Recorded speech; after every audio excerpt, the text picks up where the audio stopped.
What does it take for soldiers to be able to operate and survive in the cold?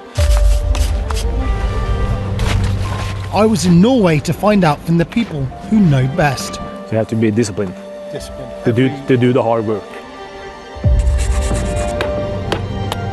We are completely off-grid and we're going to find out what it takes to survive in conditions like these. Okay, I can do this. I'm pretty sure I can do this. We'll see.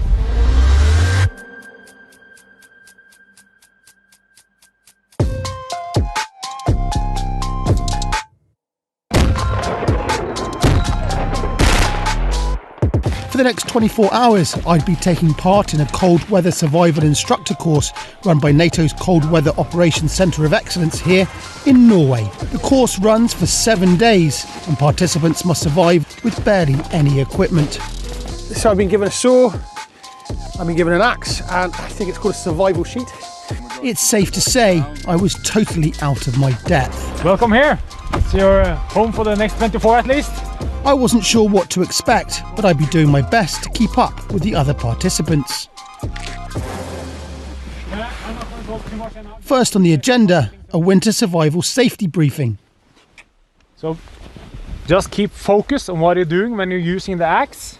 I prefer to have it like this outside, so if I fall, it goes here, not having it somewhere. I've seen some books like this. If I then fall, you can see yourself. Norwegian course instructor Marius clearly knew what he was talking about. If I was going to survive, I'd need his help. Do you have anything to make a fire with? No. Get a little gift for me here now. Oh, a little cheat code here. Some bark from the birch trees, so you can see if you can use that for something to start with. We always have like a bag of this in a birchwood. That's birch bark. That's my starter and go-to kit, right? And when it comes to starting the fire, you can borrow this when it's ready. You're going to try with this one. And what is that exactly? It's a fire steel. Like that? Yeah, but you need to know how to use it. You will see it later. All right, I'm going to go and collect some wood, Marius. Thanks so much.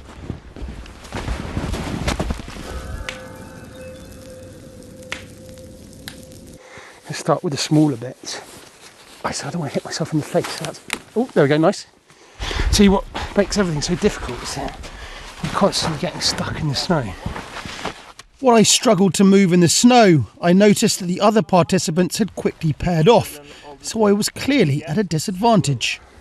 So far in the one safety briefing, he was very clear, Marius, to point out that never be alone. But at the moment, it's precisely what I am. So I haven't really made any friends yet, but hopefully Marius will give me a hand if I run into trouble. Marius, I mean, it's fairly obvious, but I want to ask anyway.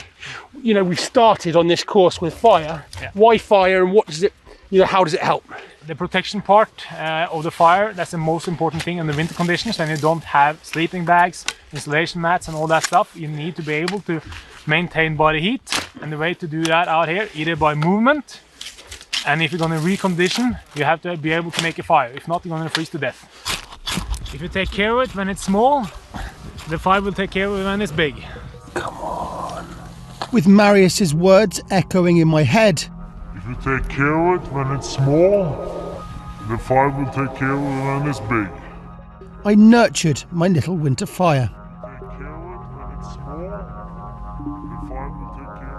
I had achieved the unbelievable. Through sheer determination and newly acquired survival skills, I had created a fire in the snow. Has my fire got out, Marius? Doesn't it take care of you now? No. No. And you take care of it, or? I felt I was taking care of it. First attempt at a fire. Not great. Not terrible, I don't think. I did have a little bit of extra help from Marius there. I think Marius is warming to me. So I think, although he probably wouldn't admit it just yet, we're definitely buddies.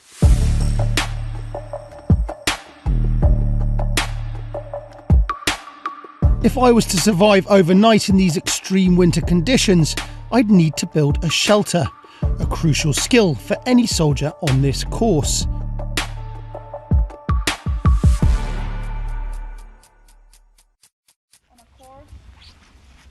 When you are out in a survival situation, you want to find a place to rest that is concealed and you feel safe. We found a big tree where you see the snow is still attached on the lower end of the tree, and we just push through. We cut a lot of this out because when you make the bedding, you have to have at least 30 centimeters of compressed branches, and you have place for the fire inside here, and you are completely concealed from the environment or other people and enemies. With the other course participants already hard at work shelter building, it was time for me to find my spot for the night. This one actually looks quite good. This looks great.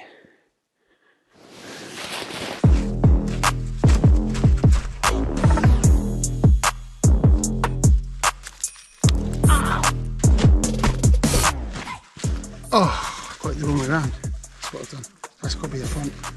My survival sheet roof was proving to be a challenge, so it was time yet again to ask for help from our Norwegian hosts. Is it all right? Long silence. Yeah, I'm just trying to think. I mean, to be fair, I haven't finished it yet. No. You have to protect it from 3 sides. Right. Okay. I'm protected from only 2 at the moment, right? Yeah, you have the top. You see the bottom is quite open. You can just fill that with snow because all the heat from the fire is gonna slip out beneath and under. Right. So you have to trap the warmth from the fire inside. Okay. It just goes to show, you know, you think you might be doing okay, but there's a lot more effort required to, you know, to make yourself safe and secure than you'd immediately think. Right? Yeah, it's easy to learn these things. It just requires a huge amount of work. Good luck. Thanks very much. Lessons learned. With a few last-minute alterations, I was happy with my shelter. Done.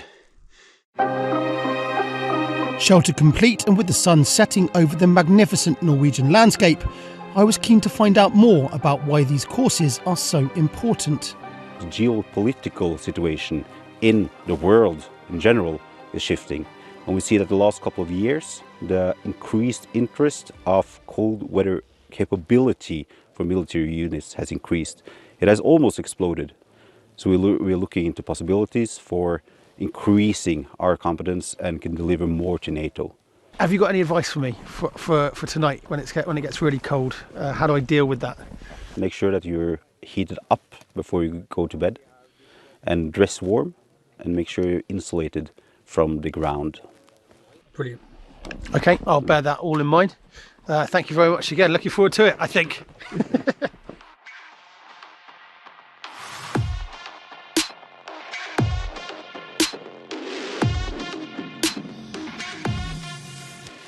Right, so right now I am sitting in the camp, in my camp. Behind me we have the fern bed. Got the fire going. So the night begins. And it began with everyone taking their shoes off. So Marius, what's going on here? It's actually just a control of the combat readiness. So it's like a conversation, asking about the food, drinking, and they check the fingers and the toes, looking for cuts, frostbites, and like getting the general impression of how the soldiers are feeling and how they are coping in the environment.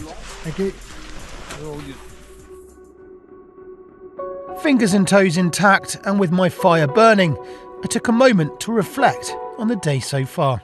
Obviously, I'm highly unlikely to ever find myself in a situation where I need to build a fire or make a shelter. But for these guys, and the guys that they'll train when they go back with the skills that they've learnt from this course, they could have to operate in these kind of conditions at some point in the future. It's a great example of how militaries from different countries come together to teach each other skills that benefit overall the NATO alliance.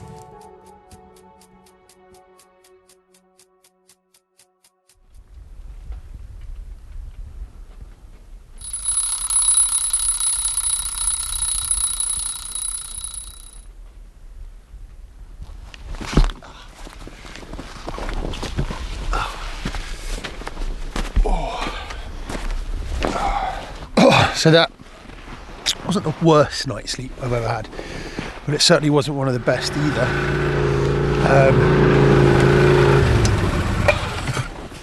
Morning. Good morning. So, is it a good morning? Well, you know, it's an all right morning. Good to see you. Likewise. What's the process after you've finished using a camp? We try not to make any tracks like. I'm saying the two things we live in the nature. That's thank you and nothing. Right.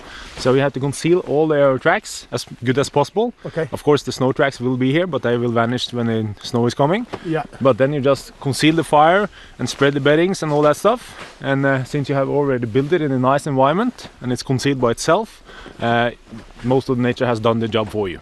Yeah, it was definitely an experience. I definitely feel like I've learned a thing or two. We didn't quite buddy up with the shelter building, but I'd certainly say that Marius is a buddy, right, Marius? Yeah, likewise. Yeah, it has been good to have you here. So, welcome back. Having finally achieved buddy status with Marius, my time spent on this course had certainly taught me that to survive in these conditions, even if only for 24 hours, you need to know what to do and how to do it. It has also given me an insight into just how much preparation, training and knowledge is needed to operate in the cold.